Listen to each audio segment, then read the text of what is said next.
Invité du Buzz Télévision, Raphaël de Casabianca a confié qu'il comprenait pourquoi Frédéric Lopez avait préféré arrêter Rendez-vous en terre inconnue. En effet, il se sent lui-même de plus en plus impacté par les contraintes du programme. France 3 proposera, demain, vendredi 17 novembre, un nouvel épisode de l'émission Nos Terres Inconnues. Après Nicole Ferroni, Amir, Barbara Pravi ou Claudio Capeo, CIST Sabrina Ouazani, qui a accepté de se laisser surprendre et de partir découvrir à l'aveugle un territoire français. Mais la comédienne ne s'attendait certainement pas à s'envoler à 7000 km de Paris pour atterrir en Guyane, comme l'a révélé Raphaël de Casabianca, invité du Buzz Télévision. C'était naturel. Au bout de 5 ou 6 voyages, nous avions envie d'ouvrir à cette France ultramarine, de l'ailleurs, un peu différent, a-t-il affirmé. Raphaël de Casabianca ne s'habitue pas à faire ses adieux à ceux qu'il a rencontrés dans Rendez-vous en terre inconnue. Raphaël de Casabianca a pris la suite de Frédéric Lopez à l'animation de Rendez-vous en terre inconnue.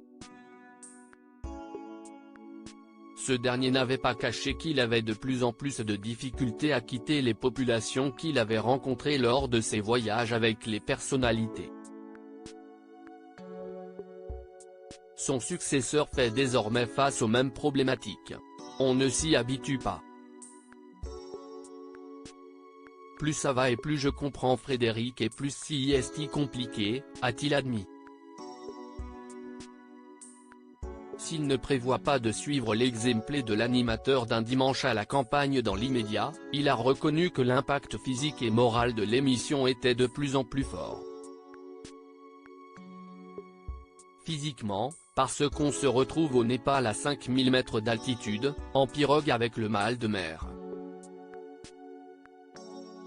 Ce sont des voyages qui sont extrêmement intenses, forts, physiques dans des conditions compliquées. Et en plus, on s'attache à des personnes, a-t-il détaillé. Au début, je disais à Fred, on va les retrouver, on va faire des retours en terre inconnue. En fait, je sais que je vais les revoir. Plus ça avance, plus je sais que je ne vais pas les revoir. Je trouve ça hyper compliqué, a-t-il ajouté. Raphaël de Casabianca comprend le choix de Frédéric Lopez. Raphaël de Casabianca a donc expliqué qu'il comprenait le choix de son prédécesseur. Même dans les derniers, j'ai de plus en plus de mal à réatterrir. On fait avec mais on ne s'habitue pas à dire adieu, on s'habitue à dire au revoir, a-t-il expliqué. Il essaie pourtant d'avoir des nouvelles de ses hôtes, ce qui est compliqué.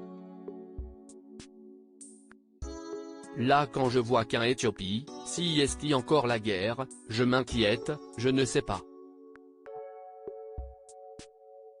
Ça fait partie de cette aventure et ça laisse des traces, a-t-il conclu.